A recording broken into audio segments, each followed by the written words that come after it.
Hello friends, దేవుని కృప వల్ల అయ్యగారు అమ్మగారు మీ అందరికీ దేవుని యొక్క విలువైన ప్రసంగములు స్వయంగా రాసినవి మీకు అందచేయాలని కోరుకుంటున్నాను. మా పుస్తకంలో సిలువ ధ్యాన ప్రసంగములు 83 ప్రసంగములు, క్రిస్మస్ ప్రసంగములు 50 ప్రసంగములు, బైబిల్లోని స్త్రీల ప్రసంగములు 72 ప్రసంగములు, మోషే సుఖోపవాస ప్రసంగములు 63 ప్రసంగములు. ఈ పుస్తకములు అయ్యగారు అమ్మగారు స్వయంగా రాసినవి మీ అందరికీ అందాలని కోరుకుంటున్నాము. మా పుస్తకములు కావాల్సిన వారు కాంటాక్ట్ అవ్వాల్సిన numbers: Bapatla reverend doctor P Jaipal గారు, phone number 9866412025. Guntur doctor P Prasadarao గారు, ఫోన్ నెంబర్ 9413685994 అండ్ 9705789407. మా పుస్తకంలో మీరు తీసుకొని చదివి ఆదరణ పొంది దేవుని మహిమపరచాలని కోరుకుంటున్నాము. Don't forget to like the video. Thank you.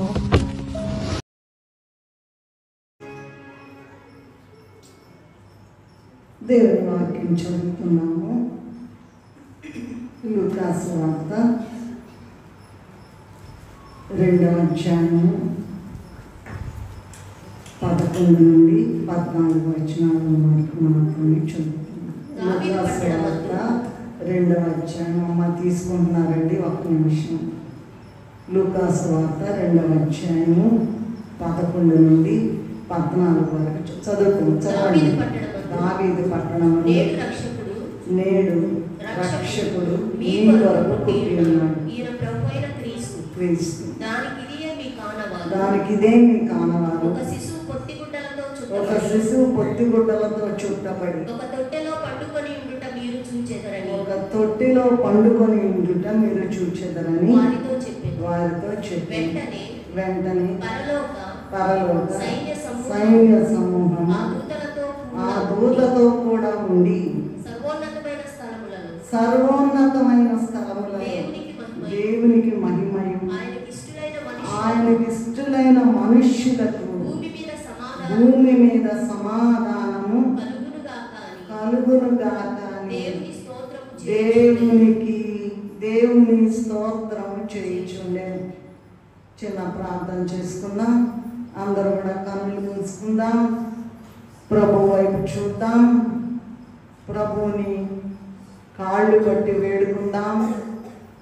ఈ వాక్య ధ్యానం ఏంటో మనకు తెలియదు కనుక దయచేసి అందరూ కూడా హృదయంలో మనస్సుతో ప్రార్థన చేసుకుందాం. మమ్మల్ని మిక్కిలిగా ప్రేమించిన తండ్రి, ఎంత గొప్ప దేవుడు నాయన, కృపగల దేవుడు నాయన, కరుణగల దేవుడు నాయన, దయగల దేవుడు నాయన. మంటి పురుగులైన మమ్ములను భయంకరమైన లోకములో ఉంటుండగా, మాయలోకము, గత్తల లోకము, భయంకరమైన దయ్యాలున్న లోకము ప్రభువా, ఇక్కడి నుంచి మమ్ములను మహిమ జీవులనుగా మార్చడానికి, మహిమ లోక నివాసులుగా తయారు చేయడానికి మీరే దిగి వచ్చి మా కొరకు నాయన ప్రాణం అర్పించి సిలువలో బలి, భయంకరమైన సిలువ మరణము, ఘోర మరణము పొంది చనిపోయి 3వ దినమున తిరిగి లేచి 40 దినములు అందరికీ కనబడి మాట్లాడి సజీవులుగా మిమ్మల్ని మీరు కనపరుచుకుని తరువాత ఆరోహణమై మరలా మా కొరకు తిరిగి రాయున్న యేసయ్య నీకు చేతులెత్తి నమస్కరిస్తూ ఉన్నాను. ఆనంద మాసంలో ప్రవేశించాం ప్రభా. ఎక్కడెక్కడ వాళ్ళందరూ కూడా భక్తి ఉన్నా లేకపోయినా, దుర్మార్గతలో ఉన్న, దుష్టులుగా ఉన్న, రోగాలతో పీడింపబడుతున్న, చింతలతో ఉన్న, చీకులతో ఉన్న, వేదనతో ఉన్న, భయంకరమైన విచారంలో ఉన్నాయి. ఏ రకమైందైనా సరే, ఎన్ని రోగాలైనా సరే అవన్నీ వదిలిపెట్టి నిన్ను చూడాలి, నిన్ను పూజించాలి. నా కొరకు మా కొరకు దిగివచ్చి వేసిన మిమ్ములను పాదములకు నమస్కరించి వేడుకోవాలి. అట్టి స్థితి మాకు అనుగ్రహించండి.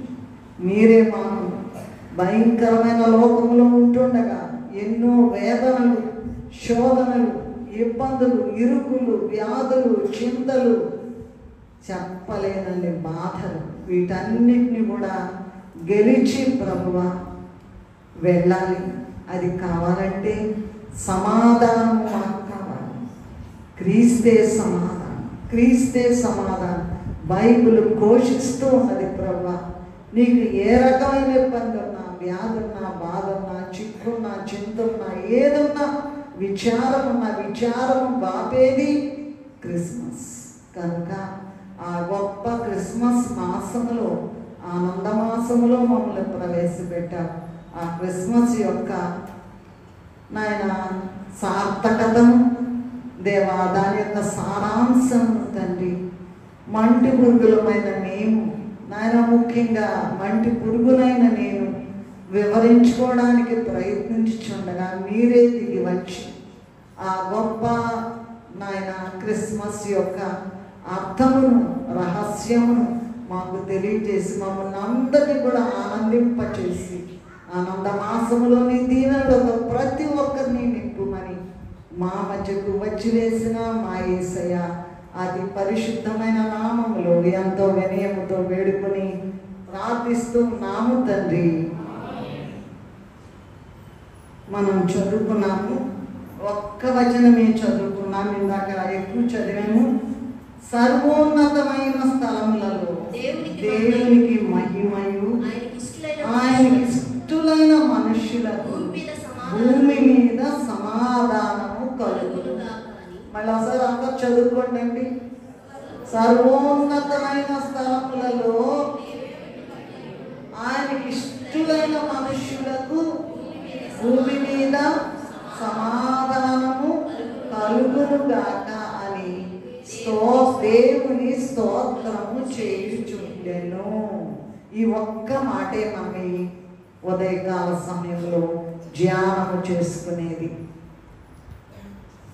సమాధానము కలుగును గాక, భూమి మీద సమాధానము అని అన్నారు. సరే, ఈ లోకంలోనండి మానవుడు ఎంత సంపాదించినా, ఎంత ప్రఖ్యాతిగాంచినా, ఎంత ఉన్నత స్థితిలోకి వెళ్ళినా కూడా సమాధానం లేకపోతే మనిషికి ఇవ్వబడిన, ఈ లోకంలో ఇవ్వబడిన ఈ జీవితము వ్యర్థము. ఏంటండి చెప్పండి? ఎట్లా ఉన్నా, కోట్లు సంపాదించినా, లెక్కలేనంత సంపాదించినా, ఎంత గొప్ప ఉన్నత స్థితికి చేరుకున్నా సమాధానం అనేది లేకపోతే ఈ లోక జీవితము జాగ్రత్తగా చూసుకుందాము. మరి క్రిస్మస్ కాలంలో ఉన్నాం. నేను ఒకటే మాట చెప్పాను, ఎంత గొప్పోళ్ళైనా సరే, ఎంత ఉన్నత స్థితిలో ఉన్నా సరే, భూమి మీద మొత్తం మీద టాప్ లెవెల్లో ఉన్నా సరే, సమాధానం లేకపోతే ఈ జీవితము, ఈ లోకంలో మనకు ఇవ్వబడిన జీవితము వ్యర్థము, వ్యర్థము, వ్యర్థము. కనుక మరి యెషయా గారు క్రిస్మస్ బాలుని విషయం మాట్లాడుతూ ఏమన్నారంటే, మనకు కుమారుడు అనుగ్రహింపబడేను అని అన్నారు. ఏలయనగా మనకు శిశువు పుట్టెను, మనకు కుమారుడు అనుగ్రహించబడెను, రాజ్యభారముండును, ఆశ్చర్యకరుడు, ఆలోచనకర్త, బలవంతుడైన దేవుడు, నిత్యుడగు తండ్రి, సమాధానకర్తయగు. అందరూ అనండి, సమాధానకర్త. మళ్ళీ అనండి, మళ్ళీ అనండి. ఉన్నాం మనం, ఈ లోకంలో జీవిస్తున్నాం కనుకనే ఆయన ఇంటికి వచ్చాం, లేకపోతే ఎక్కడో సమాధుల్లో ఉండేవాళ్ళం కదండి. అయితే ఎవరినన్నా పలకరించండి, నాకేమి లేదండి అన్న వాళ్ళ చేతులు ఎత్తండి. ఏమి ఇబ్బంది లేదు మాకు, ఏమి చింత లేదు, వ్యాధి లేదు, బాధ లేదు, విచారం లేదు, దిగులు లేదు, ఏమీ లేదు అనే వాళ్ళ చేతులు ఎత్తండి. ఒక్కళ్ళు లేదు. ఏదో ఉంటుంది, భయంకరమైనటువంటి వ్యాధో, దిగులో, చింతో, విచారమో ఏదో ఉంటుంది. అయితే మరి సమాధానానికి కర్త ఎవరో తెలుసా? సమాధానం ఇచ్చేది నువ్వు ఎంత దీన స్థితిలో ఉన్నా, దిక్కులేని స్థితిలో ఉన్నా, వ్యాధిలో ఉన్నా, బాధలో ఉన్నా, చింతలో ఉన్నా, ఇక దిక్కు లేదండి, నన్ను తరిపడేస్తున్నారు, నన్ను చంపేస్తున్నారు అన్నా కూడా వాటన్నిటికీ జవాబు సమాధానం ఇచ్చి నిన్ను కాపాడి మహిమలోకానికి చేర్చే దేవుడు యేసు క్రీస్తు ప్రభువే. యేసు, అందుకే ఇందాక పాడుకు సమాధానాలు అంబులోను సమాధాన కర్త స్తోత్రము. ఆయన ఉన్న ఇంట్లో నీకు సమాధానం.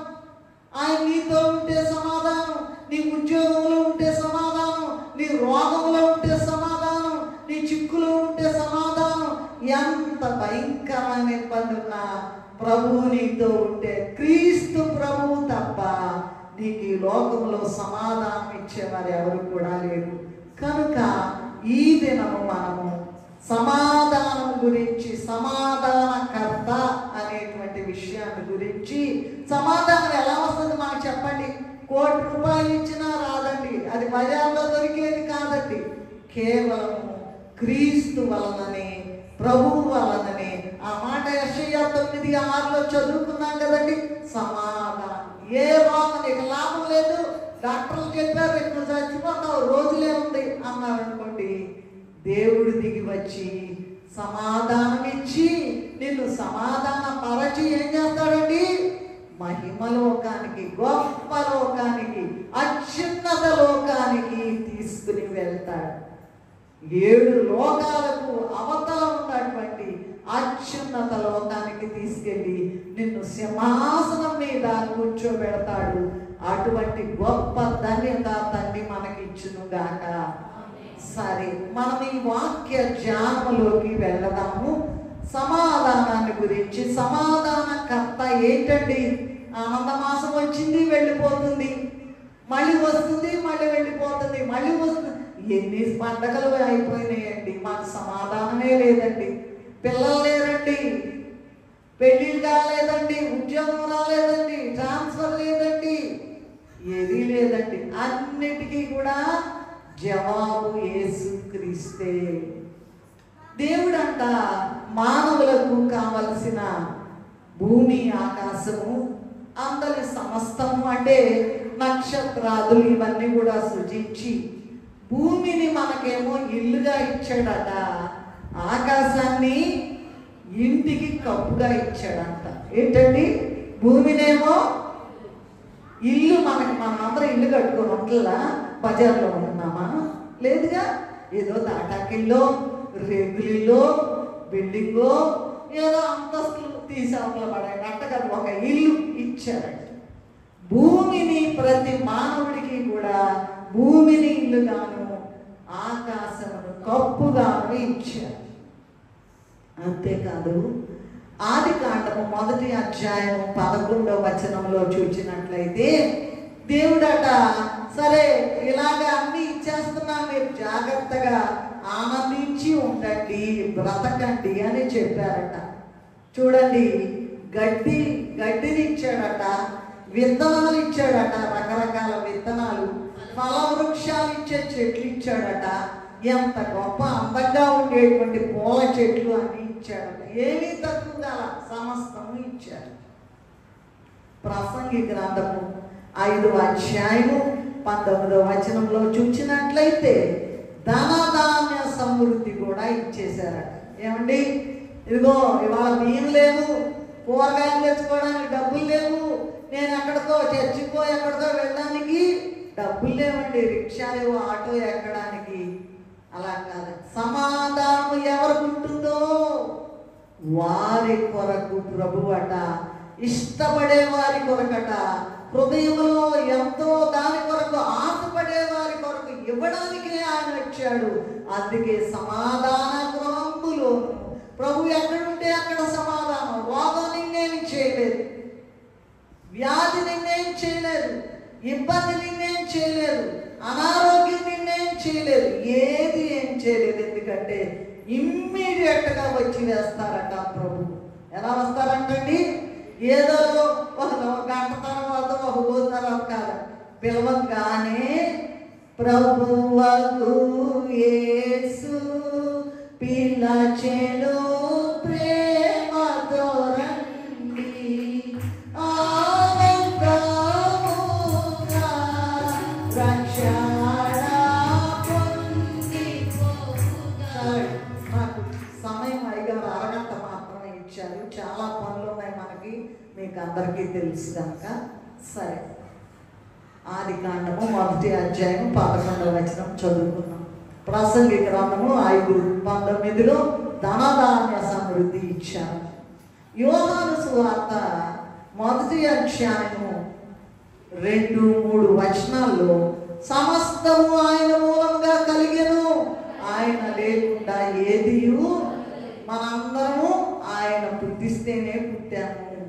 యేసుకేలు గ్రంథంలో ఉంటుంది, చూసుకోండి. తర్వాత ఆయన పుట్టిస్తేనే పుట్టామండి. అంధకారంలో ఆత్మలు అల్లాడుతుంటే రా పలాని పేరు పెట్టి పలాని నువ్వు వెళ్ళినాక నీకు ఈ పేరు పెడతారని పంపించాడు. అయితే మర్చిపోయి ఏం చేస్తారండి? దేవుడిదేముందలే, నేనే ఇల్లు కట్టుకున్నా, నేనే చదువుకున్నా, నేనే ఉద్యోగాలు చేస్తున్నా, నేనే నేనే నేనే అనుకుంటారంట. ఆ నేనే అనేది పోవడానికి ఈ వాక్యం. ఏమీ లేదు, నేనేమీ లేదు, నువ్వేమీ లేదు. ఆయన నథింగ్. నువ్వెంత స్థితిగా ప్రైమ్ మినిస్టర్ కాదు, వాళ్ళ తాత అయినా సరే ఏమీ లేదు, నేనేమీ లేని వాడనని ప్రభువుని కాళ్ళు పట్టుకుని అడిగితే తప్ప నీ రోగానికి, నీ యొక్క ఇబ్బందికి, నీ చిక్కుకి, నీ విచారానికి ఏమి కూడా పరిష్కారం దొరకదు.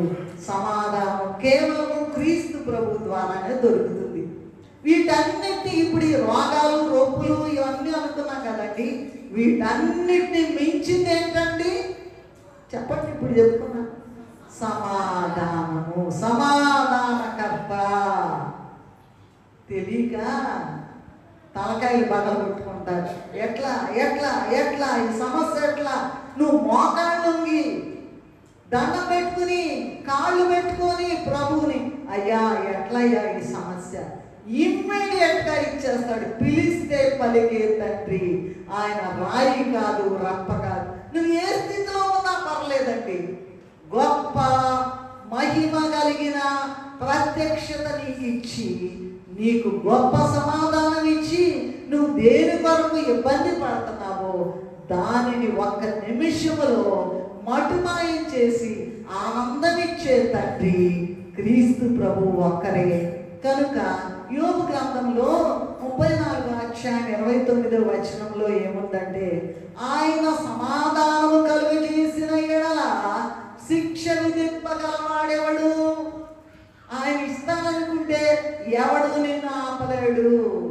ఆయన సమాధానం కలుగజేసిన ఎడల శిక్ష విధింపగలవాడెవడు కూడా ఈ లోకములో లేడు లేడు లేడు. మరి చెప్పండి అండి, సమాధానం అంటే ఏంటో చెప్పండి. ఇవన్నీ మాకు అర్థం కాలేదు అనవచ్చండి, మీరు అనుకోవచ్చు. మరి నిరంతరము కూడా దేవుని ప్రత్యక్షత కలిగి, దేవునితో ఉండి, దేవుడు కనపడి మాట్లాడతాడని చెప్పి, దేవుని యొక్క ప్రత్యక్షత కొరకు ఎదురు చూడాలని మనుషులకు చెప్పిన దేవదాసయ్య గారు బైబిల్ మిషన్ స్థాపించి, అయ్యగారు సమాధానం అంటే ఏంటండి మాకు చెప్పండి కాస్త. సమాధానం చాలా ఉన్నాయి. ఆశ్చర్యగాడు, ఆలోచనకర్త, బలవంతుడైన దేవుడు, నిత్యుడగు తండ్రి, ఇవన్నీ మనం మాట్లాడుకోవట్లా, మనకు సమయం లేదు. ఇవాళ ఏం మాట్లాడుకుంటున్నాం? ఏం ధ్యానం చేస్తున్నాం? అందరికీ కావాలని చేతులు ఎత్తండి. సమాధానం. మేము ఉండలేండి బాబు, చావాలనిపిస్తుంది, తలకాయలు బాగా కొట్టుకుంటున్నారు, హత్యలు చేస్తున్నారు, రోడ్ల మీదే డైరెక్ట్గా చేసేస్తారు హత్యలు. ఇవన్నీ కాదు. నిన్నెవరైనా ఏమైనా అంటే నేను ఊరుకొందునా, నన్ను అన్నట్లే భావించుని. నరులకు తీర్పు ఎవడైనా ముట్టుకోవడం. నిన్ను ముట్టినవాడు నా కంటి పాపను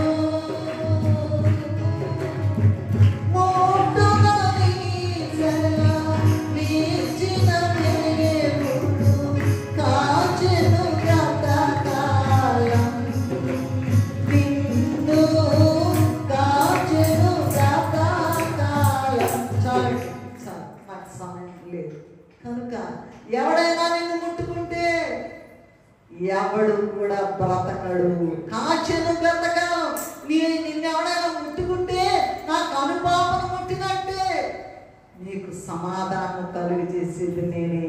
నువ్వు ఎంత దేవస్థితిలో ఉండు, నేల మీద పడ పొరలాడు, భయంకరమైన వ్యాధులు, బాధలు, చిక్కులు, దిగులు, చింత, విచారం, ఇక మరణము తప్ప ఇక నాకు గచ్చంతం లేదనుకునే వాళ్ళందరికీ కూడా సమాధానకర్తగా వచ్చి వేశారు.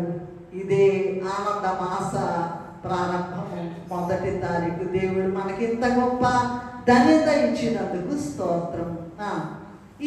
ఈ దేవదాసయ్య గారు బైబిల్ మిషన్ని భూలోకములకు స్థాపించిన దేవదాసయ్య గారు సమాధానం అంటే ఏంటండి చెప్పండి అయ్యగారు అని అడిగితే అన్నారంట, సమాధానం అంటే ఆ సమాధానం అనే మాటలోనే ఉందంట. సమాధానం అంటే ఏంటంట, సమాధానం అనే మాటలు అని చెప్పనా? నేను ఒక మాట నాకు చెప్తే నేను చెప్తా. ఏంటది? సమాధానంలో ఎన్ని అక్షరాలు ఉన్నాయి చెప్పాలి, త్వరగా చెప్పాలి. ఎన్ని? 7. వెరీ బాగానే లెక్క పెడ. స అంటే సత్యవేదమును పఠించుట, మా అంటే మార్గోపదేశము చేయుట, ధ అంటే ధారాళముగా ప్రార్థించుట, నా అంటే నమ్మికతో జీవించుట, ము అంటే మురిసి మురిసి కానుకలించుట. మళ్ళా చేద్దాం ఒక్క క్షణంలో, స్పీడ్గా వెళ్ళిపోవాలి. స అంటే చెప్పాలి, ఇప్పుడు చెప్పాను కదా, సత్యవేదము, సత్యవేద గ్రంథము చదువా చక్కని గ్రంథము, సత్యవేద గ్రంథము చదువా చక్కని గ్రంథము, దీని చదువు చదువు సత్యవేద గ్రంథము చదువా. మనం చాలా విషయాలు సత్యవేద గ్రంథం ఇప్పుడు పాడిన పాటలు పాడుకున్నాం, కానీ అవన్నీ పాడడానికి మనకు సమయం లేదు. సో సత్యవేదమును పఠించుట, మార్గోపదేశము చేయుట, ధారాళముగా ప్రార్థించుట, తర్వాత నమ్మికతో జీవించుట, తరువాత మురిసి మురిసి కానుకలించుట. Right, okay. మనం దీంట్లోకి సమాధానం అంటే సమాధానంలోనే ఇవి ఉందంట.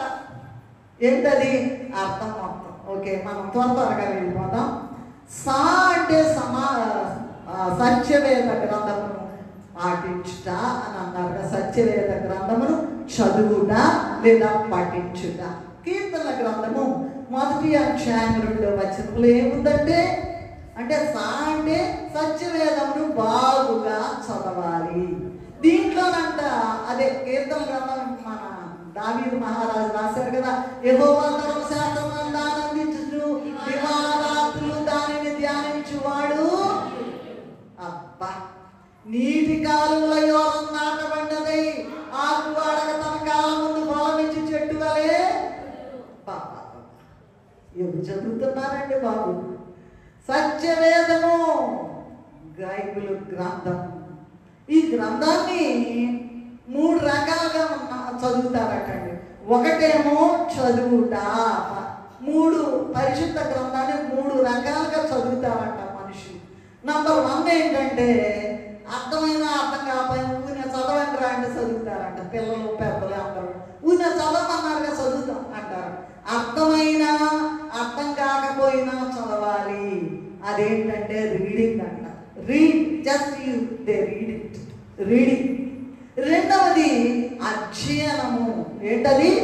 అధ్యయనము అంటే అర్థమయ్యేటట్టు చదవాలట. అది స్టడీ అంటారు. చదవండి చదవండి, బాగా స్టడీ చేశాను, నేను బాగా స్టడీ చేశానంట. స్టడీ, అధ్యయనము చేయుట అంటే అర్థమయ్యేటట్లుగా చదువుట. మూడవది ఏంటంటే ధ్యానించుట, మెడిటేషన్. ఇంకా లోతుకి వెళ్ళిపోయి దావీదు మహారాజు ఏమంటారంటే, నేను నీ వాక్యము అర్ధరాత్రులను ధ్యానించినప్పుడు ఎక్కడికో వెళ్ళిపోతున్నానయ్యా, ఉన్నత స్థలములకు వెళ్ళిపోతున్నానని దావీదు మహారాజు చెప్పారు. ఇక ఆ ధ్యానం గురించి మళ్ళీ మనం లోతుకి వెళ్తే పక్కకు వెళ్తాం కనుక ఇక్కడే ఉంటాం. సో రీడింగ్ అంటే చదువుట లేదా పఠించుట. రెండవది స్టడీ అంటే అర్థమయ్యేటట్టు అధ్యయనం చేయుట. మూడవది మెడిటేషన్, ధ్యానించుట. సరే, నేను త్వరగా చెప్పేస్తాను, మీరు చదివేవాళ్ళు రెడీగా ఉండండి. కీర్తనల గ్రంథము 119వ అధ్యాయము 97వ వచనంలో, నీ ధర్మశాస్త్రము నాకెంతో ప్రియముగా ఉన్నది అని అన్నారు. నేను స్పీడ్గా వెళ్తాను. ద్వితీయోపదేశకాండం చదవగలిగిన వాళ్ళు చదివితే మంచిది. ద్వితీయోపదేశకాండం 17వ అధ్యాయం 22వ వచనంలో, కుడికి కానీ ఎడమకు కానీ తొలగకుండా ఉండాలంటే ఆ బ్రతుకు దినములన్నిటా కూడా పరిశుద్ధ గ్రంథాన్ని చదవాలి. అటు ఇటు తొలగకుండా నేరుగా పరలోకానికి, మహిమలోకానికి, అత్యున్నత లోకానికి వెళ్ళాలంటే ఏం చేయాలంట? కుడికి కానీ ఎడమకు కానీ తొలగకుండా నేరుగా వెళ్ళిపోవాలంటే ప్రతిదినము బ్రతుకు దినములన్నిటా కూడా గ్రంథమును, దైవ గ్రంథమును, పరిశుద్ధ గ్రంథమును చదవాలి. తిమోతి మొదటి పత్రిక 4వ అధ్యాయం 13వ వచనంలో ఏమంటున్నారంటే, నేను వచ్చు వరకు చదువుటయందు జాగ్రత్తగా ఉండాలి. చదవాలి చదవాలి చదవాలి. చదవకోకుండా నాకు ఈ రోగం ఆ రోగం అంటే ఏం పోదండి, ఎన్నేళ్ళన్నా పోదు. నువ్వు దాంట్లో లీనమైపోవాలి, చదవాలి. మొదటి తిమోతి 4:11, నేను వచ్చు వరకు, ప్రభు వచ్చేదాకంటండి చదువుటయందు జాగ్రత్తగా ఉండాలి. అపోస్తల కార్యం 8వ అధ్యాయం 30వ వచనంలో మనకు తెలుసు, ఇథియోపియా ఆర్థిక మంత్రి, అదే మా పంసుకుడు అని రాస్తాడు, ఫినాన్స్ మినిస్టర్ ఆయనంట యెరూషలేముకు ఆరాధనకు వెళ్ళి వస్తాడట. ఆయనంట అర్థం కాకుండానే చదువుతున్నాడట. ఎప్పుడైతే ఆశ కలిగి అర్థం కాకుండానే చదువుతున్నాడో, వింటున్నారా? దేవుడు చెప్పాడంట, ఆ ప్రవక్త అయిన ఫిలిప్పుతో చెప్పారంట, నువ్వు వెళ్ళి ఆ రథం మీద వెళ్తున్న ఆయన కలుసుకోమంటే వెళ్ళిపోయి ఆయన చదువుతుంటే అర్థం కాకుండానే, అయ్యా అర్థమయ్యేటట్టు చదవాలయ్యా అంటే చెప్పాడట. సారాంశం చెప్పిన తర్వాత ఏం చేశారంటే, ఇదిగో ఇక్కడ నీళ్ళు వచ్చినాయి, నాకు వెంటనే బాప్తీసం ఇవ్వండి. ఏం చేశారంట? వెంటనే నాకు బాప్తీసం ఇవ్వండి, ఇదిగో నీళ్ళు అంటాడు ఆయన. అంత గొప్ప మరి పరిశుద్ధ గ్రంథములో అంత గొప్ప శక్తి ఉన్నది. అలాగే నెహెమ్యా గ్రంథము 8వ అధ్యాయం 8వ వచనములో, జనులట బాగుగా గ్రహించినట్లు కొంతమంది పెద్దలు ఇశ్రాయేలీయులు దేవుని గ్రంథము యొక్క అర్థము చెప్పారట. చదువుకోండి, ఇంకా చదవకుండా తినగా వేపంట తీగ అయిపోద్దంట. మరి ఇర్మియా గారు, ఎహెజ్కేలు గారు తినేసారంట. ప్రభు ఇస్తే కడుపుకి చేదైంది కానీ ఆయనకి మాత్రం తిన్నప్పుడు చేదు కానీ అది ఎంతో మధురమైనదంట. ఊరికనే క్రిస్మస్ పండుగ వచ్చింది పోయింది అంటాం కాదండి, ఊరికనే పంక్తిలోకి రండి అంటాం కాదండి. మరి ఏం చేయాలా? క్రీస్తు ప్రభుని చూడకుండా పండుగ చేయవద్దు. మా ఇద్దరికి ఆ అనుభవం ఉందండి, క్షమించాలి. ఎప్పుడో ఒకప్పుడు ప్రభు కనపడితేనే పండుగ చేయాలి. కొత్త బట్టల ద్వారా పండుగ రాదు, చేయటం కాదు. పెద్ద పిండి వంటలు చేయడం ద్వారా పండుగ కాదు. బ్రహ్మాండమైన బిర్యానీలు, మటన్ బిర్యానీలు, ఆ బిర్యానీలు, ఈ బిర్యానీ వాటి వల్ల కాదండి. మరి ఏం చేయాలంట? పరిశుద్ధ గ్రంథాన్ని చదవాలి. సరే, ఎప్పుడైతే నువ్వు లైన్లో ఉన్నా, ఎప్పుడో ఒకప్పుడు ఎట్లా ప్రభు దర్శనమిస్తారు. అది నిజమైన క్రిస్మస్ పండుగ. నువ్వు 1,00,000 రూపాయలు కాదు, 10 లక్షలు చేరబెట్టినా నథింగ్. అది ప్రభువును చూస్తేనే నీకు పండుగ. ఇది ఎగతాళిగా ఉండే మాట కాదండి. అనుభవించి పండుగ చేసే వాళ్ళందరికీ కూడా ఇది అర్థమయ్యే పండుగ. అంతేగాని పైన ఎన్ని సంవత్సరాల నుంచి అన్నా రానియండి, వాళ్ళ రోగాలు బావు, వాళ్ళ చింతలు బావు, వాళ్ళ చీకులు బావు, వాళ్ళ విచారాలు బావు, ఏమీ బావు. ఎందుకంటే అసలైన లైన్లో లేరు వాళ్ళు. క్రిస్మస్ పండుగ, ఆనంద మాసము, ఆనంద బాలుడు, క్రిస్మస్ బాలుడు. 12వ అధ్యాయం ప్రభువే గుర్తు చేస్తున్నారు. దావీదు కీర్తన 2వ అధ్యాయం 12వ వచనంలో ఏముందంటే, కుమారుని ముద్దు పెట్టుకొనుడి లేని ఎడల. ఏంటంట? కుమారుడు ఎవడండి? మన కుమారుడు మన ముద్దు పెట్టుకోవట్లా ఏమా? ఆ కుమారుని, మహిమ కుమారుని ముద్దు పెట్టుకోవాలంటే ఎలాగంట? సమాధానం కలిగి, ఊరినే సమాధానం కలిగి ఈ ఐదు మాటల్లో అక్షరాల యొక్క అర్థాన్ని తెలుసుకుని ఆ లైన్లో ఉన్న వాళ్ళకి ప్రభు ఏం చేస్తాడంటే, ఎప్పుడోకప్పుడు ఆనంద మాసంలో మొదటి రోజునంట దేవదాసయ్య గారు మరి ధ్యానంలో ఉంటే, మరి దేవదాసయ్య గారికి ప్రభు అట మరి మరియమ్మ ఒళ్ళో నుంచి బాలుని తీసుకొచ్చి దేవదాసయ్య గారు ఒళ్ళో పెట్టారట ప్రభు. తెలుసా ఇది? ఈ మాటలు తెలుసా నీకు? ఈ అనుభవం ఉందా? తెలుసా?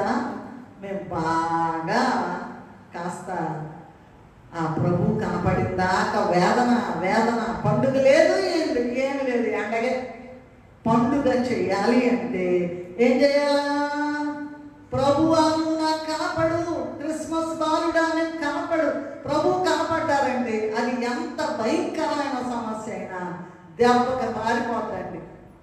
అది మాత్రం అనుభవపూర్వకంగా చెప్పే మాట. ఇది రాసి పెట్టుకోండి. మీరు కూడా చేయొచ్చండి. మీరు కూడా, మేమేమి ఎరగబడలేదండి ఇక్కడ.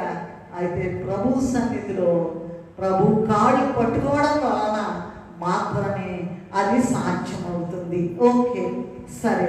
లూకాసు వార్త 4వ అధ్యాయం 16వ వచనంలో యేసయ్యట వాడు, మీరు చూసుకోండి, బైబిల్లో చూసుకోండి. యేసయ్య వాడుక చొప్పున విశ్రాంతి దినమున సమాజ మందిరంలోనంట నిలబడి చదువుతారట. ఆయనకు అలవాటుందంట, నిలబడి వాక్యం చదువుతారట. వింటున్నారా? చూడండి, ప్రకటన గ్రంథం 1వ అధ్యాయం 3వ వచనంలో సమయము సమీపించినది కనుక ఈ ప్రవచన వాక్యములు చదువువారు వినువారు ధన్యులు. ఇదండి ఈయన అక్షలు అంటారు చూసారా? ఏంటి సా అంటే పొద్దాకా అక్కడే ఉండాలి. పరిశుద్ధ గ్రంథం లైన్లో ఉండాలి. ఊరికనే వెళ్ళడం కాదండి బాబు, ఊరికనే వెళ్ళడం కాదు, ఊరికనే మందిరానికి రావడం కాదు, ఊరికనే సన్నిధి పరులుగా పేర్కొనడం కాదండి. సవాలుగా చెప్తున్నాను. ప్రభు సన్నిధిలో మీరు కనపడండి, ప్రార్థన చేయండి. ప్రభు కనపడతారు, మాట్లాడతారు. ఎంతదైనా అది ఎంత గడ్డు సమస్య అయినా సరే, ప్రభు నువ్వు ఇప్పుడు రానైనా, ఇప్పుడు నా దగ్గరికి రానైనా, ఈ సంగతి ఏంటో చూడు. విజయవాడ నగరంలో మేము ఉన్నాము, 25 సంవత్సరాల పైన ఉన్నాము, 27లో ఏమో ఉన్నాం. అక్కడ ప్రభు పరలోక పటాలను దిగి వచ్చినప్పుడు నష్టం అని ఒక ఆమె ఉండేది, పెద్ద, చాలా గొప్పవారు వాళ్ళు. ఆమె నమ్ముకుని దేవదాసయ్య గారు వచ్చారు ఆత్మరూపిగా. ఇదేంటయ్యా, ఇదేంటంటే జవాబు చెప్పేసేవాళ్ళు. అది ఏంటంటే అది ఆ లైన్లో ఉంటేనే సాధ్యమవుతుంది. పైన ఉండే పైన లోనేమో ఓట. అసలు అవన్నీ తీసేసి ప్రభు కాళ్ళు పట్టుకోండి. ప్రభు ఆయన సమాధానం ఇస్తారు. కనుక సత్యవేదమును పఠించుట లేదా సత్యవేదమును అంటే పరిశుద్ధ గ్రంథమైన బైబిలును చక్కగా స్పష్టంగా అర్థమయ్యేటట్లుగా ధ్యానించేటట్లు చదవడమే సా అనే మాటకి అర్థం. రెండవది మార్గోపదేశము చేయుట. మార్గోపదేశం అంటే తెలుసా? మొదటేమో మనకు సంబంధించిందే, చదువు చదివితే పైగారు పొందాలని చెప్పారంటే బాగా చదివి ఇంగ్లీష్ బాగా రావాలంటే ఇంగ్లీష్ బైబిల్ చదువు. మొత్తం తెలుగు బైబిల్ ఎన్ని వందల సార్లు అయిపోయిందో ఇప్పుడు ఇంగ్లీష్ మొదలు పెట్టారు. అదే రుచి తినగా తినగా తినగా వేప. ఇదేంటో తెలుసా? ఇదేంటంటే ఎన్నో ధనధాన్యాలు, ఎంతో ఆశీర్వాదము, అత్యున్నత స్థితి తీసుకొచ్చే ఈ బైబిల్ని చదవండి చదవండి చదవండి చదవండి. అదే సమాధానంలో ఉన్న మొదటి అక్షరం. రెండవది మార్గోపదేశం. నువ్వు పొందినటువంటి ఆ గొప్ప అనుభవాన్ని ఇతరులకి ఉపదేశం చేయుట మార్గోపదేశం. యోహాను సువార్త 14:6 నేనే మార్గమును, నేనే సత్యమును, నేనే జీవమును అని చెప్పారు కదా. నేను నమ్ముకున్నానమ్మా, నువ్వు కూడా నమ్ము. అయితే ఎన్నో ఆటంకాలు వస్తాయండి, అవమానాలు వస్తాయండి, నిందలు వస్తాయండి. ఏదో పెద్ద ఎరవాడు చెబుతుందిలే, ఆ సంగతి ఆమె చూసుకోమని మాకు చెప్పేదేంటి అంటూ మాట్లాడతారండి. వాటన్నిటినీ సహించాలి, వాటన్నిటినీ సహించాలి. ప్రభు సిలువలో ఉమ్మి వేసిన వారిని, పిడుగుతులు కొట్టిన వారిని, మరి ఏంటండి ప్రక్కలో బల్లెముతో పొడిచిన వారిని, ముళ్ళ కిరీటం పెట్టిన వారిని, కాళ్ళు చేతులు మేకులు కొట్టిన వారిని క్షమించి, తండ్రి వీరేమి చేయించున్నారో వీరెరుగరంట, వీరిని క్షమించుము అన్నారు. సో ఆటంకాలు సాతాను పెట్టుద్ది. అయితే వాటన్నిటిని కూడా జయించాలంటే అమ్మా నేను నమ్ముకున్నాను. మన మందిరంలో ఎన్ని అద్భుతాలు జరిగినాయో మీకు అందరికీ తెలుసు. ఎన్నో సాక్ష్యాలు వింటూ ఉన్నాము. ఇదిగో నాకు జరిగిందమ్మా, నువ్వు నమ్ముకో, నీకు కూడా జరుగుద్ది అని చెప్పాలి. అది మార్గోపదేశం. ఇదిగో ఈ మార్గంలో వెళ్ళు, సిలువ మార్గంలో వెళ్ళు, ఇరుకు మార్గంలో వెళ్ళు, విశాల మార్గము. బాగా సాతాన్ అంట కొత్త గొప్ప మార్గం ఇస్తా, అదేం లేదు ఊరినే వెళ్ళడం ఇష్టం వచ్చింది. అలా కాదు, ఇరుకు మార్గము, ఇరుకు మార్గము, యేసయ్య మార్గము. యేసయ్య మార్గములో మరి అమ్మా నేను నమ్ముకున్నాను, నువ్వు కూడా నమ్ముకు. రెండవది మార్కు సువార్త 16:15 సర్వలోకమునకు వెళ్ళి సర్వ సృష్టికి సువార్త ప్రకటించమని అన్నారంట. మీరు ఎక్కడికన్నా వెళ్తున్నారా? బజార్ వెళ్తారా? పక్కన వాళ్ళతో మాట్లాడతారా? ఏమా చుట్టాలు ఇళ్ళకి వెళ్తారా? ఎవరికన్నా చెబుతున్నారా? చెప్పబాక ఆనందంగా నోరు మూసుకుంటున్నారా? ఏం చేస్తున్నారు? చెప్పాలి. అదే సాక్ష్యం. ఏది నీ సాక్ష్యము, ఏది నీ త్యాగము, యేసువార్తను చాటింపను, ఎలా నీ సాక్ష్యము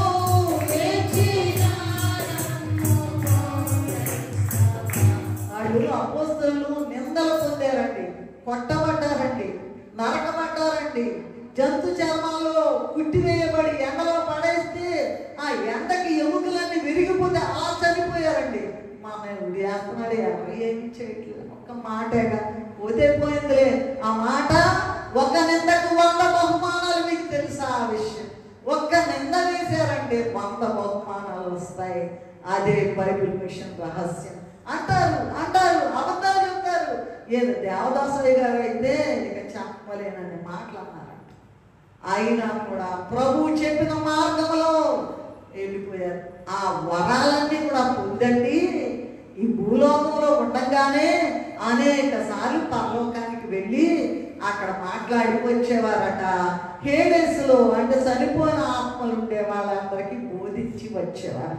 3 రోజులు బాడీ ఇక్కడే ఉంటుంది, ఆయన ఆత్మ పరలోకానికి. ఇది నమ్మ బుద్ధి కాదు, నమ్మశక్యం కాదు. కానీ ఆ మిషన్లో ఉండి, లైన్లో ఉండి, మిగతా వాళ్ళ సంగతి మనకన్నా అసలు నీ సంగతి నువ్వు చూసుకో, నా సంగతి నేను చూసుకోవాలి. మార్గోపదేశం చేయాలట. సర్వలోకమునకు వెళ్ళి సర్వ సృష్టికి సువార్త. కీర్తన గ్రంథము 96:2 దావీదు మహారాజు అనుదినము రక్షణ సువార్త ప్రకటించుడి. మీరు గనక ఈ ఒక్క మాట వినాలి. మీరు గనక చెబితే, అయితే మీరు కాకపోతే ప్రభు ఏం చెప్పారంటే, మీరు కాకపోతే రాళ్ళు కేకలేస్తాయి అన్నారు కదండి. జయధ్వనులు చేసిన రోజు రాళ్ళు కేకలు వస్తాయి అన్నారు. మీరు కనుక చెప్తే అది కూడా నిండిపోయేది. చెమటలా లేవనుకుంటారని వాళ్ళు రారులేండి ముందుగానే అనేక మంది జవాబు, రారులే అమ్మ, రారులే అయ్యగారండి, రారులే. నీకు బహుమానం పోగొట్టుకుంటున్నామని నీకు తెలుసా? ఎవరికన్నా చెప్తున్నారా? ఎవరికన్నా చెప్తున్నారా అని అడుగుతున్నా నేను. మార్గోపదేశం చేస్తున్నారా? ఏది ఎంతమంది చేస్తున్నారా? ఏది అసలు చేతులుగా ఇట్లా ఎవరికి వాళ్ళే యమునా తీరంటారు. లోకంలో చాలా సామెతలు ఉన్నాయి. ఓకే, సరే, నేను ఇంకా లోతుకి వెళ్ళాలి. కీర్తన గ్రంథం 40:9 దావీదు మహారాజు ఏం చెప్తున్నాడంటే, నా పెదవులు మూసికొనక రక్షణ సువార్తను మహాసమాజంలో నీతి సువార్తను ప్రకటించిందని నేనంటిని అని దావీదు. ఆయన రాజుగారు ఎక్కడ చేరుతుందో పాపం ఆయనకి పెదవులు మూసుకోవట్లేదంట. ఏమన్నా అనుకుంటారేమో, రాజుగారు ఇట్లా మాట్లాడుతున్నాడు ఏంటయ్యా అని అనుకోలేదంట. అయ్యా నమ్ముకుంటయ్యా, జనులంట మందిరానికి వెళ్ళడం అనగానేనంట ఆయనకి గొప్ప సంతోషం. నేను సంతోషించింది అని అంటూ ఉన్నారు. ఇక ఆ రెఫరెన్స్లన్నీ నేను వెళ్ళను. 2వ రాజుల గ్రంథము 5:3 చదువుకున్నట్లయితే, ఇశ్రాయేలు దేశపు చిన్నది, అదిగో బానిసగా చెరగొని తేబడినటువంటి చిన్నది సిరియా దేశానికి వెళ్ళి అక్కడ ఒక పెద్ద మిషనరీ పనిచేసింది. ఆ సిరియా దేశపు సైన్యాధిపతికి ఆయన భార్య ద్వారా సువార్త అందించి దెబ్బకి కుష్ఠరోగం ఎగిరిపోయిందండి. అసలు దానికి ఆనవాలు కూడా లేదంట. పసిపిల్ల దేహం కన్నా ఇంకా ఎక్కువగా బాగుందంట ఆయన దేహం. ఎందుకంటే దైవజనుడు ప్రవక్త చెప్పిన మాట విన్నారు కనుక. మార్గోపదేశము చెయ్యండి. అలాని మార్గము, యేసయ్య గొప్ప దేవుడు, ఆశ్చర్యకరుడు, ఆలోచనకర్త, బలవంతుడైన దేవుడు, నిత్యుడైన తండ్రి, సమాధానకర్త, అధిపతి, రండి రండి రండి రండి. అదండి మార్గోపదేశం. అలాగే కీర్తన గ్రంథం దావీదు మహారాజు 150 కీర్తనలు రాశారు కదా. 119:46 సిగ్గుపడక రాజుల ఎదుట నీ శాసనములను గురించి మాట్లాడతానని దావీదు గారు చెప్పారు. నేనేం సిగ్గుపడను. నా దేవుడు, నా తండ్రి, నా ప్రియుడు, నా ప్రాణప్రియుడు, నా ప్రాణ స్నేహితుడు. నా ప్రాణ స్నేహితుల గురించి చెప్పపోతే ఎట్లా? ఏమనుకోని మనకు అనవసరం అవన్నీ. నీ పని నువ్వు చేయాలా? మార్గోపదేశము చేయుట, మార్గోపదేశము చేయుట. అలాగే కీర్తనలోనే 99:1 యెహోవా నీ అద్భుత కార్యములన్నింటినీ నేను వివరించేదను అని దావీదు గారు చెప్తూ ఉన్నారు. అపోస్తల కార్యము 4:20 పేతురు, యోహానులు ఆయన నమ్ముకుని వాళ్ళు ఏమంటున్నారంటే, అయ్యా మేము విన్న వాటిని కన్న వాటిని చెప్పకుండా ఉండలేమయ్యా, నా హృదయంలో మండుతున్నాయి. అసలు ఉందండి అది బాగా ఏమంటారండి, మొండిబారిపోయిన కత్తులని. ఏమా కత్తులన్నీ కూడా మొండిబారిపోయినాయి. ఎక్కడి నుంచి వస్తుంది నీకు దీవెన? ఎక్కడి నుంచి వస్తుంది నీకు స్వస్థత? ఎక్కడి నుంచి వస్తుంది నీ సమస్యలకు పరిష్కారము? లేదు లేదు లేదు. పొందిన వాటిని నేను, పేతురు, యోహాను విన్న వాటిని కన్న వాటిని గురించి మేము చెప్పకుండా ఉండలేమయ్యా అని చెప్పాను. మరి నీ ఉపదేశమే ఎంతవరకు? నువ్వు నోరు తెరుస్తున్నావా? ప్రభు అంట ఆ ధన్యతల కొండ మీద చెత్త వాడకుండా 5వ అధ్యాయంలో ఆయన నోరు తెరిచి ఇలాగ బోధింపసాగాను. ఇక మిగతా అప్పుడు నోరు తెరిచే పనే లేదు. అది మనం ఏం చేసుకోవాలా? చెప్పండి, చెప్పట్లేదా? ఏం చేసుకోవాలి? పైకి వేషధారణ వద్దు, బడాయి వద్దు, గర్వం వద్దు, హెచ్చించుకోవద్దు. ప్రభు కాళ్ళు పట్టుకొని నడవండి. సమాధానం ఊరికనే వచ్చేస్తుంది. ఏమీ అక్కర్లా. ప్రభు కాళ్ళు పట్టుకుని కన్నీరు కార్చి ప్రభువా నీవు నాకు దయచేయి అంటే రెడీగాని ప్రక్కనే ఉంటారట. 3 ఈ ప్రకటన గ్రంథంలో ఎవరైతే చేస్తూ ఉంటారో నేను వాళ్ళ దగ్గరికి వచ్చి ఒక తలుపు నొద్ద నిలుచుండి తట్టుచున్నాను, ఎవడైతే ఆ తలుపు తీస్తారో నేను వాళ్ళ యొద్దకు వచ్చి నేను అందరూ కలిసి భోజనం చేస్తాను. ఈ భోజనం మామూలుగా తీసుకుంటున్నాం కానీ ప్రభువు కనపడి మాట్లాడి నీ చేతులతో నీకు ఇవ్వయ్యా అని ప్రార్థన చేసుకుంటున్నారా? నా కళ్ళతో నేను చూడాలయ్యా నేను సంస్కారం తీసుకునేటప్పుడు అని ప్రార్థన చేసుకుంటున్నారా? ఎన్ని సంవత్సరాలైనా అంటే ఎన్నో సంవత్సరాలు దాటిపోయినాయి, ఎన్నో సంవత్సరాలు గతించిపోయినాయి. సంస్కారంలో ఇచ్చేది అయ్యగారు కానీ అయితే ప్రభువే స్వయముగా రాజే వడ్డించును స్వయముగానే మాట చెప్పారు. ఆ మాట తెలుసా నీకు? అసలు ఆ మాట తెలుసా? రైట్, అలా ఉండండి. సో సా అయిపోయింది, తర్వాత చెప్పండి ఏమైంది? ఇంకా ఏంటి? దా సమాధానము. ధా అంటే ఏంటో తెలుసా? ధారాళముగా ప్రార్థించు. నాకు రాదండి ప్రార్థన చేయడం, రాదండి. పెద్ద వంకర్లు తిరుగుతా చెప్తుంది నాకు రాదండి. ఎప్పుడు వస్తుంది?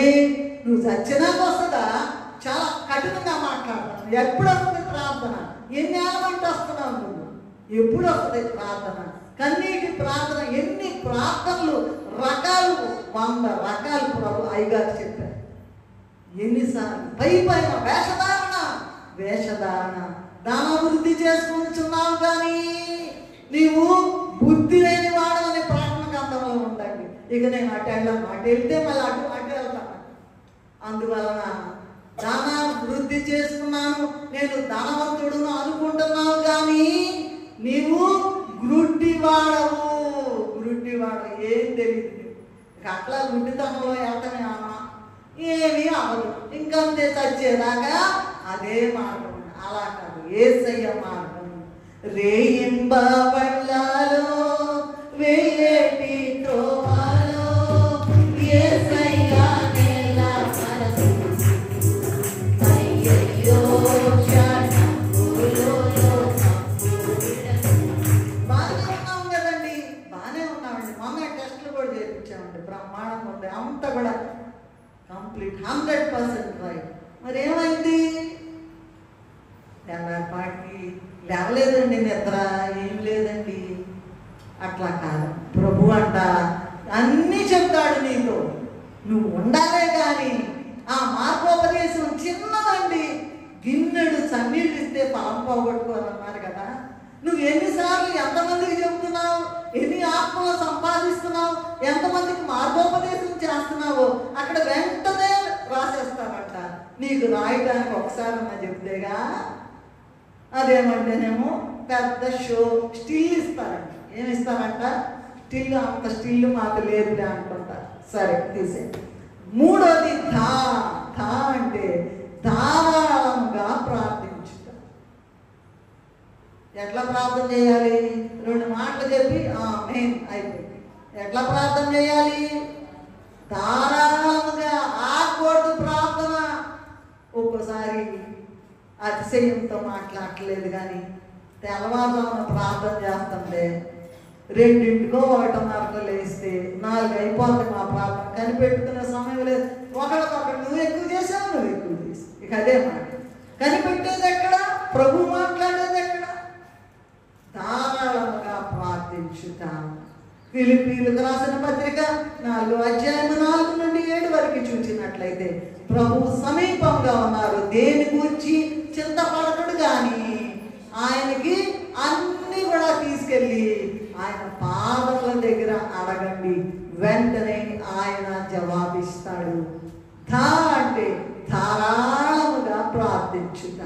లూకాసు వార్త 18:1-18 విసుగక నిత్యము ప్రార్థించుట. చిన్నదేనండి. నాకు చాలా ఉదాహరణలు తెలుసు కానీ నేను అనుభవిస్తున్నాను కానీ ఈ సమయంలో నేను అవన్నీ రాసుకుంటే బాగుండేది. చిన్నది ప్రార్థన చేసుకుంటే వెంటనే ఇచ్చేస్తారు. ఎవరు అడిగినా రాదది.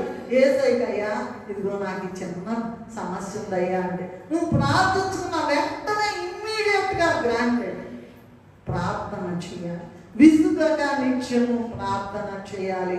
అదిగో కఠినుడైనటువంటి న్యాయాధిపతి, ఈమెకి ఎట్లయినా న్యాయం. మరి మన ప్రభు దయాళుడు, ఆయన పదవుల మీద దయారసం పోయబడి ఉన్నది. ఆయన వెంట దివారాత్రులు తను మరి మొరపెట్టు వారికి ఆయన న్యాయము తీర్చడా అని ఉందండి. ఓకే.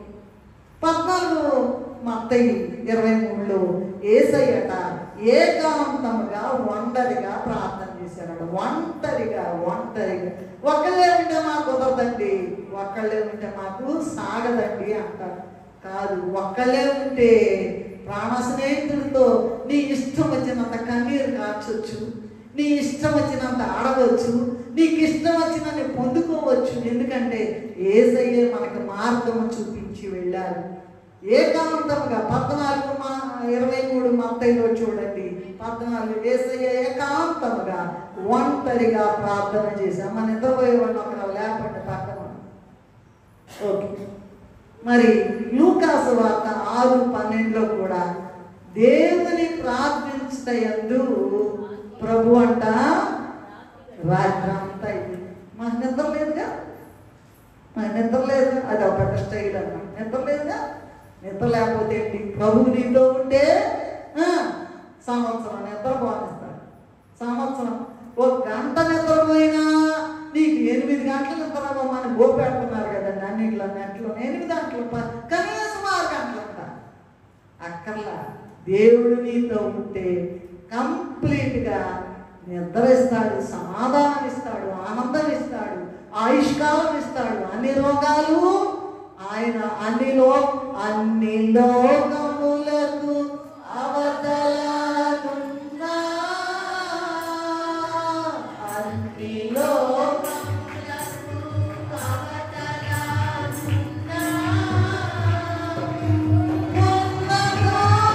లోకాల సన్నిధులు కొన్నా,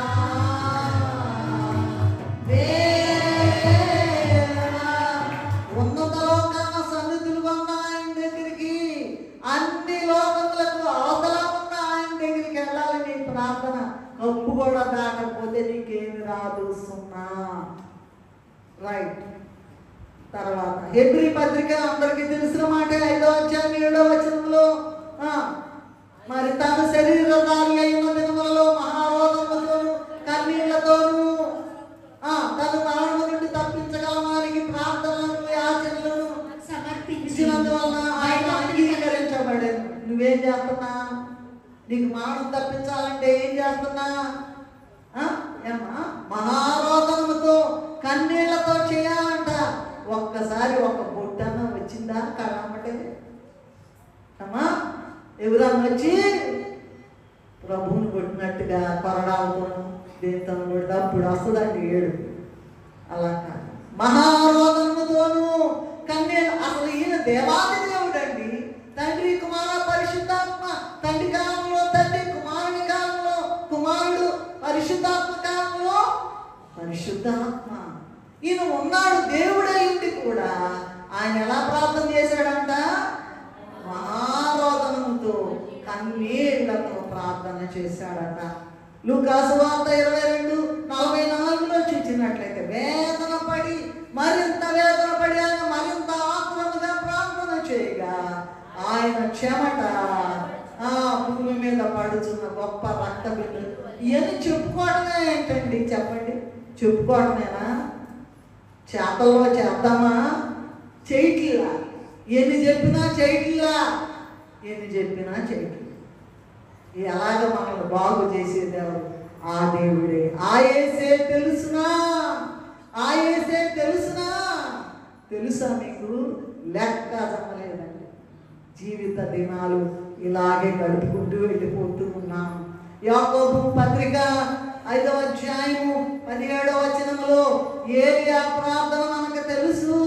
ఏంటది? మన వంటి స్వభావం గల మనుష్యుడే అతడు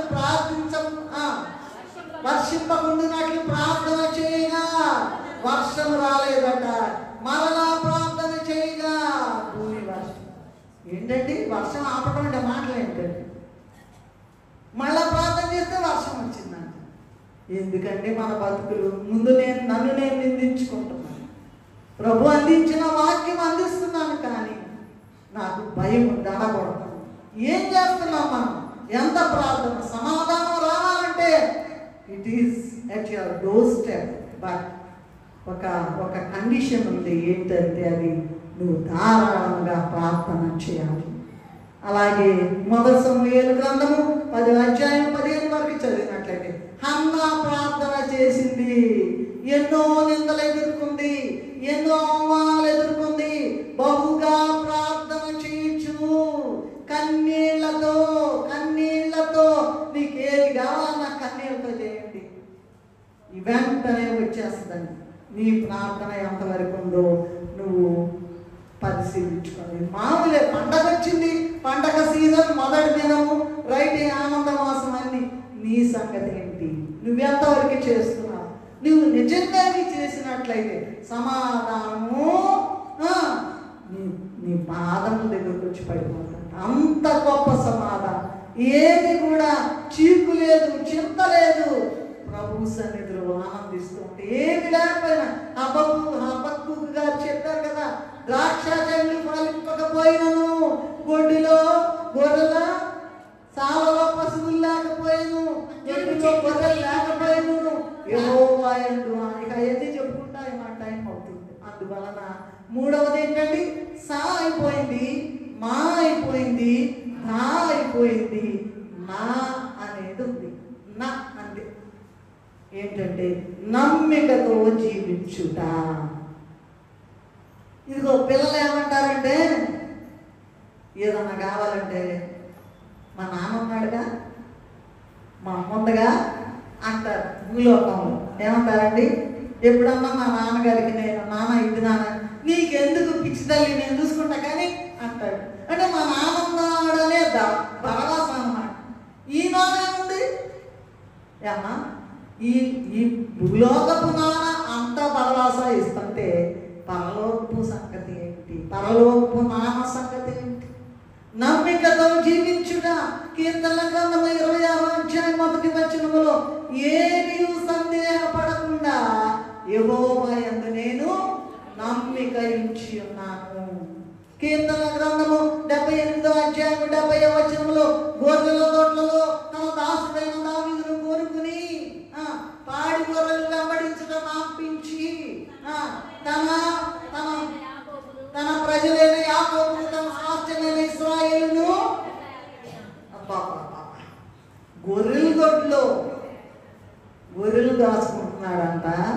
గొర్రెలు దాచుకునే వాళ్ళు రాజులు అవుతారంటండి.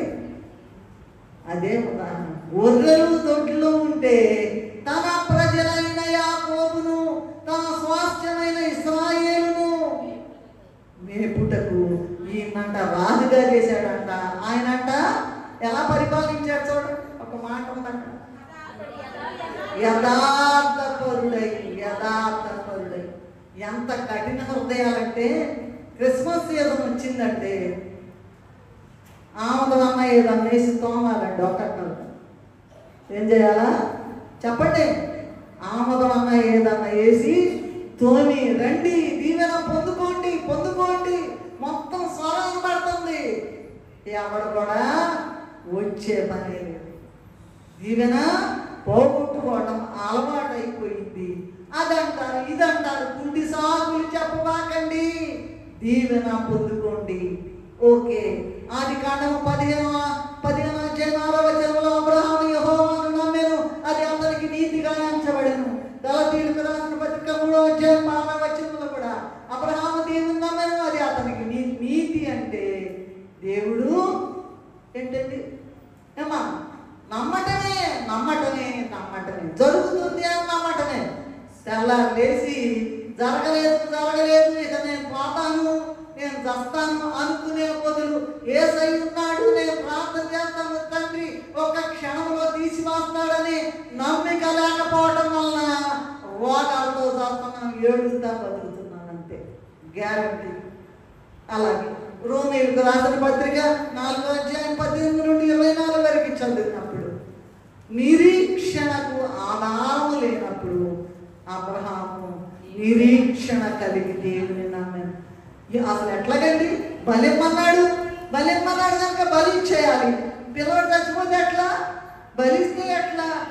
ఏమైనా సరే, బలి ఇచ్చినా సరే, ముక్కలైనా సరే, కాల్చి వేసి బూడిదైనా సరే, ఆ బూడిదలో నుంచి నా తండ్రి నన్ను చెప్పండి, ఆ బూడిదలోంచి నా తండ్రి నన్ను సంతోషింపజేయడానికి నా కుమారుని ఆయన ఇస్సాకుని బూడిదలో నుంచి తీసుకొచ్చి ఇస్తాడంటండి. ఏం మాట్లాడతాను? అత్యున్నతుడైన దేవుడు. ఇటువంటి దేవుడు ఎక్కడా కూడా లేదు. ఎక్కడా కన్నాడు. ఇంత గొప్ప స్థితి కలిగి మనము జీవిస్తూ ఉన్నాం. అది ఎంత పెద్ద సమస్య అయినా సరే ప్రభువుని వేడుకుంటే, ప్రభు పాదాలు పట్టుకుంటే వెంటనే బూడిదలో నుంచి అంట వాళ్ళ అబ్బాయిని తీసుకొస్తాడు. ఎక్కడి నుంచి తెస్తాడండి బాబు? దేవుడికి సమస్తము సాధ్యమే. అత్యున్నత సింహాసనముపై ఆసీనుడవైన నా దేవా, అత్యంత ప్రేమ స్వరూపిణి నీవే, ఆరాధింతును నిన్నే,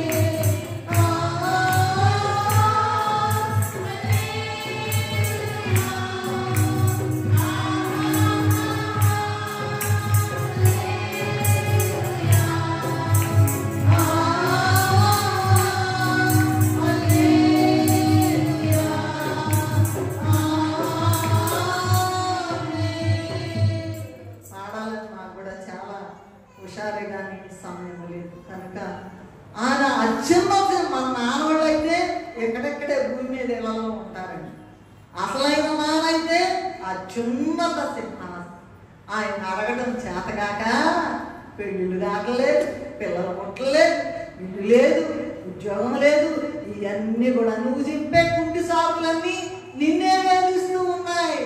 ఎందుకంటే అసలైన నాన్నని, అసలైన తండ్రిని మనం పట్టుకోకనే ఈ ఇబ్బందులన్నీ వస్తూ ఉన్నాయి. అయితే కొన్ని సమస్యలు వస్తాయి, విమర్శలు వస్తాయి, వేదనలు వస్తాయి, శ్రమలు వస్తాయి. వాటన్నింటినీ కూడా దాడించేది మన చెప్పండి డౌటా? అదే ఆ డౌట్లు ఉండబట్టే ఇప్పుడు దాకా ఎట్లా ఏడుస్తున్నాము. అలా కాదు, దాటి యోర్దాను ఎర్ర సముద్రము నీ ఆజ్ఞనే రహదారి కామారగా, ఎర్ర సముద్రము నీ ఆజ్ఞనే రహదారి కామారగా, దాటినే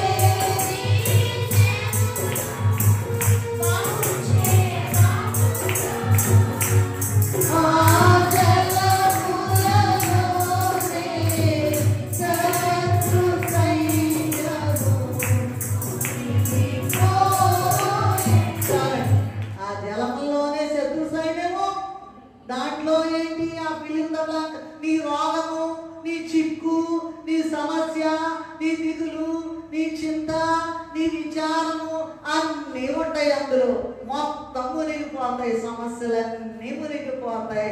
బహుక్షేమముగా దాటారట. నీవు దాటుతావు, నేను కూడా దాటుతాను. దాటి మహిమలోకానికి గంతులేసుకుంటా వెళ్తాం. అవన్నీ లేకుండా ఇహలోకంలో ఉన్న చెత్త చెదారాన్ని పట్టుకుని వేలాట, ఏడుస్తా, ఏడవడానికి కూడా శక్తి లేకుండా ఉన్నాం.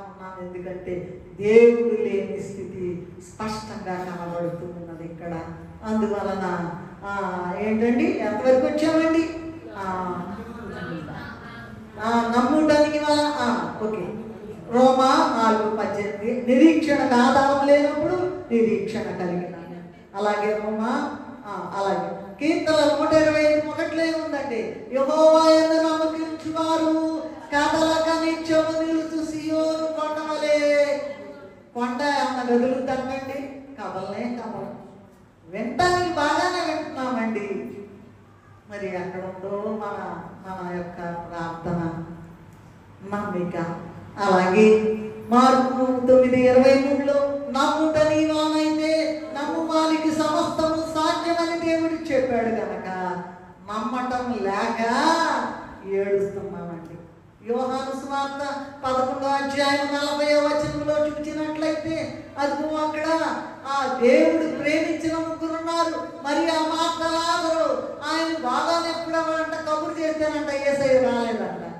ఎందుకంటే అసలు ఆ గొప్ప మహిమ ఏంటో చూపించాలి, ఆయన యొక్క శక్తి ప్రభావం లోకానికి చూపించాలా. ఆయన వచ్చాక 4 దినాలు అయినాక అప్పటికే 3 దినాలు చచ్చిపోయినాక 3 దినాలు సమాధిలో పెట్టారంట. ఇక 4వ దినాన వీళ్ళిద్దరు వచ్చి ఏడుస్తున్నారు, అయ్యా నువ్వు ఇక్కడ ఉంటే నా తమ్ముడు చనిపోకుండా ఉండేవాడే, అంటే నువ్వు నమ్మిరేలా దేవుని మహిమను చూతువు అని నేను చెప్పలేదా అని మార్తమ్మతో అంటే ఏమంటుంది, అయ్యా అవునయ్యా చనిపోతే మహిమను చూస్తాం కదా అంటుంది.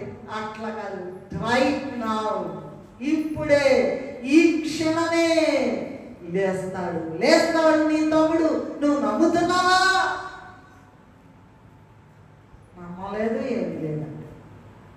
చూడండి, నీవు నమ్మిన ఎడల దేవుని మహిమను చూస్తావని నేను చెప్పలేదా? లాజరు అనగానే 72 మెట్ల కింద ఉందంట లాజరు యొక్క సమాధి. లాజరు అనగా రు అనేటప్పటికి కమల, లాజరు అనేటప్పటికి ఇంకా రు అనేది అమల, లాజరు అనేటప్పటికి ఏంటంట 72వ మెట్టు పైన వచ్చి నుంచున్నాడు. ఎటువంటి గొప్ప అద్భుతకరుడు మన దేవుడు! ఎంతమంది అద్భుతకరుడు, ఎంత అద్భుతకరుడు! అద్భుతకరుడా ఆలోచన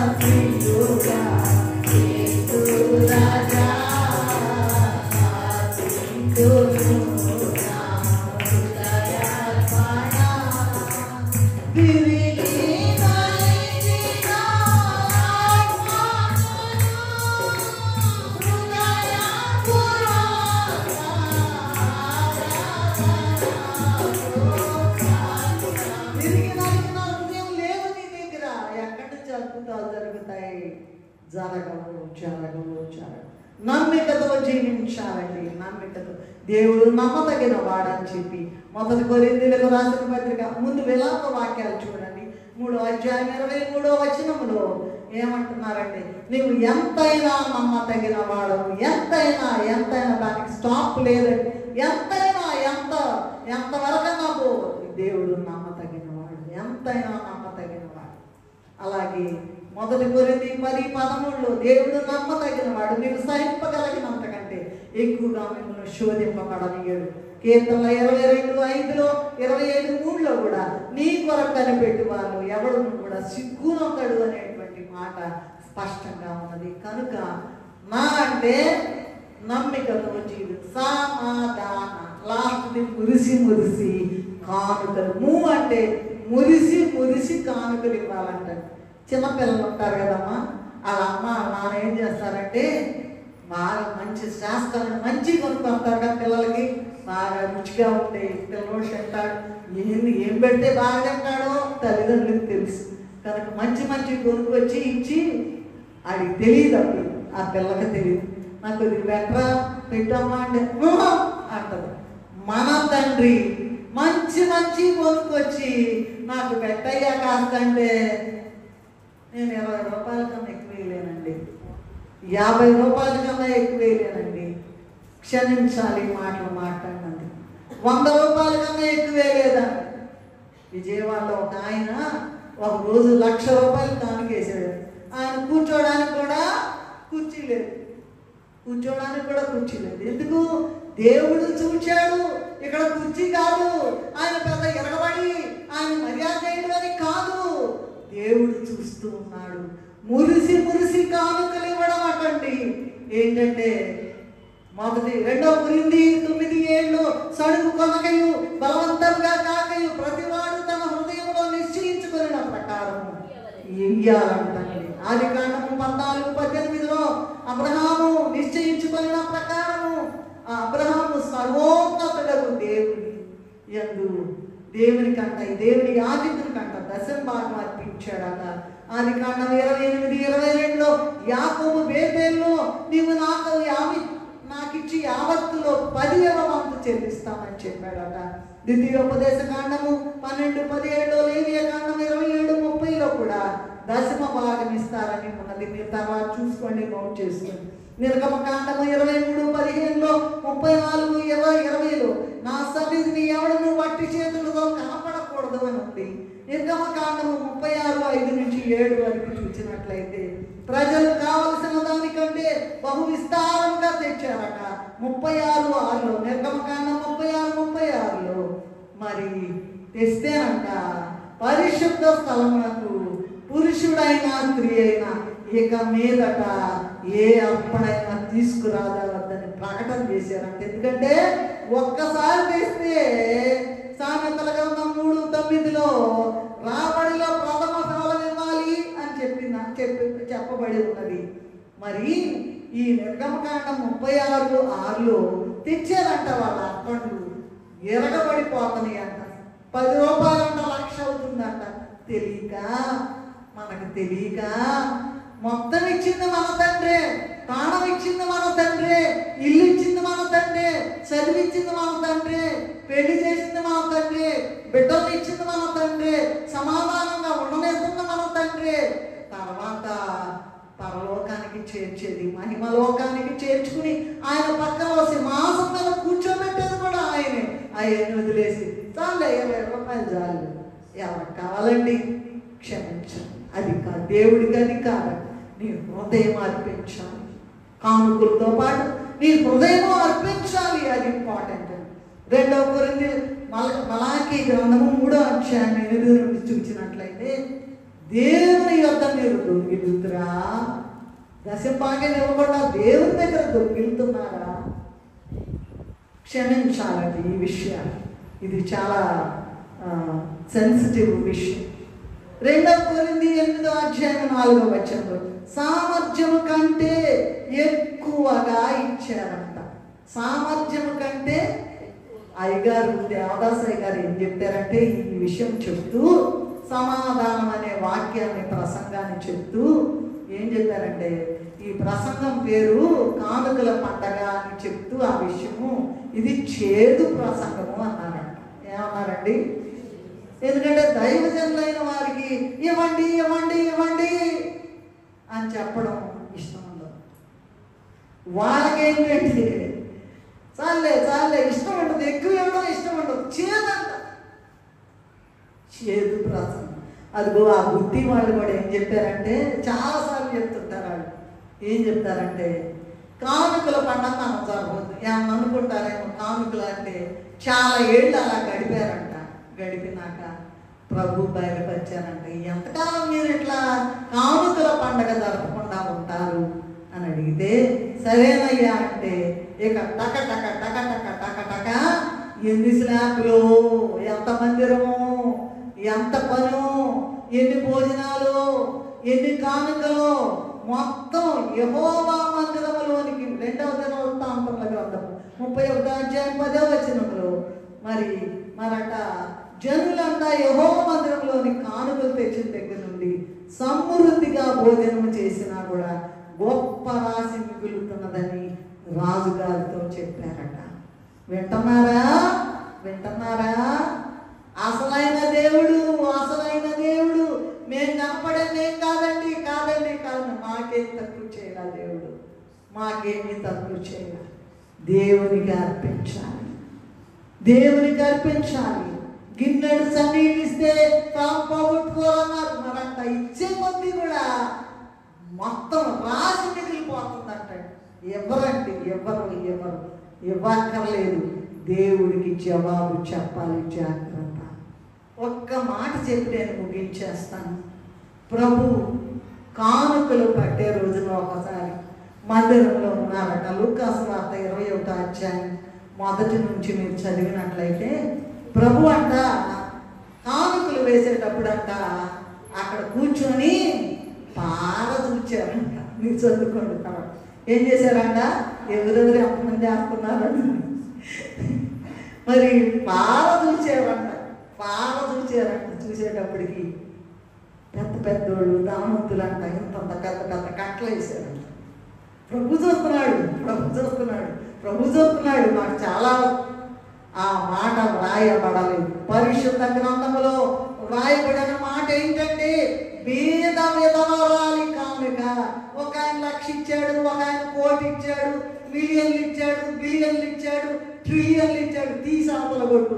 ఆ డబ్బు ఎవరికి అక్కర్లా, తండ్రికి. ఆకాశమును ఇదిగో మీరు కనుక కానుకలు ఇచ్చినట్లయితే ఏముందండి అక్కడ? మొత్తం కూడా అన్ని కూడా కురిపిస్తానని అన్నారు. మురిసి ఈ విషయం రాశారండి దేవదాసు. చేదు ప్రసంగం. దైవజనం యాజకులైన వారికి ఇష్టం ఉండదంట చెప్పటం. అంటే అందరూ కాదులేండి, కొంతమందికి ఇష్టం ఉండదట. మరి అయితే అన్నారంట ఇష్టం ఉండదు, వీళ్ళు అడగటం ఇష్టం ఉండదంట, వాళ్ళు ఇవ్వడం ఇష్టం ఉండదంట. అది చేదంట. ఇది చేదు. కానుకల పండగ చేదు ప్రసంగం అన్నారు. సో అందరినీ చూస్తున్నారట. ఆమె భేద విధవరాలు. ఏమి రాయబడి ఉందంటే తన జీవనమంతా లేదు. 2 కాసులు. ₹1,00,000 ఎక్కడా? 2 కాసులు ఎక్కడా? అక్కడ విషయం ఏంటంటే, అక్కడ దాగి ఉన్న రహస్యం ఏమిటంటే ఆమె 2 కాసులే వేసింది. మధ్యాహ్నం మళ్ళీ రాత్రికి ఎట్లా తినాలో ఆమె దగ్గర పైసా లేదా. మొత్తం వేసేసిందంట. ఆమెకున్నది 2 కాసులే. ప్రభువుకి తెలుసు విషయం. ఆమె గురించే దైవ గ్రంథంలో రాశారు. భేద విధవరాలు అందరంట ప్రభు పార చూస్తున్నాడంట. వచ్చేవాళ్ళందరూ చూస్తుంటే పెద్ద కట్టలు వేసారంట. వాళ్ళ గురించి మాట్లాడాలి ప్రభు. ఆ భేద విధవరాలు యొక్క ఆ గొప్ప కానుక జీవనం అంతా వేసేసింది. ఇక దప్పాకి లేదు, సాయంత్రానికి బియ్యం లేవు, మళ్ళీ ఇట్లాంటి ఇంకొక ఉందండి. ఎవరమ్మా? ఏలియా గారు పంపించారు. సారెపతి విధవరాలు అనంట. ఇదిగో భయంకరమైన కరువు వచ్చేసింది. నేను నా పిల్లోడు నా కుమారుడు తీసుకొచ్చి చెరొక రొట్టె తీసుకుని తిని చచ్చిపోదామని అట్లాంటి వాళ్ళ దగ్గరికి ఏలియా అంటే గొప్ప ప్రవర్తన పంపించాడంట. ఏంటి? డైరెక్ట్గా ఎగిరిపోయాడు అక్కడికి. అగ్నిరథములు వచ్చేసినాయి. ప్రభు వచ్చేస్తున్నారు. అటువంటి గొప్ప ఆయనంట. ఆమె దగ్గర వాళ్ళకే లేదు అంటారు మనుషులు అనుకుంటారు. మనమే ఏడుతుంటే, మనకేలాగే ఏడుతుంటే వీళ్ళు మళ్ళీ అంటారా లేదండి? చెప్పండి మీరు. చాలా సందర్భాల్లో అంటారు. ఏమంటారు? మనకేలాగే ఏడుస్తుంటే వీళ్ళు ఒకటి వచ్చి మన మీద పడ్డారంటారు. అలా ఎవరికి దేవుడి చిత్తంలో ఎవరు దీవెన ముందుకుంటారు? 2 కాసులే. అది రాసులై పరలోకానికి చేరిన కనుక ఈ చేదు ప్రసంగం అనేటువంటి దేవదాసయ్య గారి యొక్క మాట సత్యవేదమును బాగా పఠించాలి. తర్వాత మార్గోపదేశము చేయాలి, ధారాళంగా ప్రార్థించాలి, నమ్మికతో జీవించాలి. నా తండ్రి నాకున్నాడు, నాకు భయము లేదు, దిగులు లేదు. జీవిత యాత్రలో యేసు ప్రభు మనతో నుండ భయం లేదుగా. భయం అనబడని లేదు జీవిత యాత్రలో యేసు ప్రభు మనతో నుండ భయం లేదుగా. హల్లెలూయా, హల్లెలూయా,